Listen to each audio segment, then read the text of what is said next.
Nanindigan si dating House Speaker Martin Romualdez na malinis ang kaniyang konsensya kasunod ng mga pahayag ni dating Ako Bicol Party List Representative Zaldico.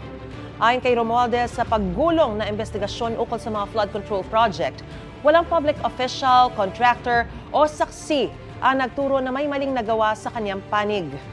Ayaw na rin magkomento pa ni Romualdez sa mga paratang ni Ko dahil hindi naman pinanumpaan ang mga salaysay.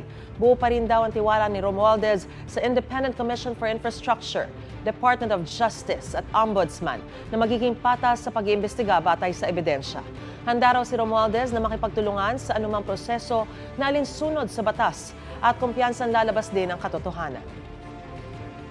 Itinanggi naman ni Budget Secretary Amenah Pangandaman ang mga paratang ni Ko na tinawagan niya at sinabihan si Ko ukol sa umano'y utos ni Pangulong Bongbong Marcos na insertion sa budget. Ayon naman sa Malacanang, walang basehan ang mga alegasyon ni Ko. Ang Pangulo pa nga raw ang nagbulgar sa umano'y maanumalyang flood control projects. Hinamon din ni Presidential Communications Office Secretary Dave Gomez si Ko na umuwi sa Pilipinas. Zaldico should come back to the country and sign everything he said. All appropriations ordered by the President is already in the National Expenditure Program. That is why it is called the President's Budget. We respect and strictly follow the budget process.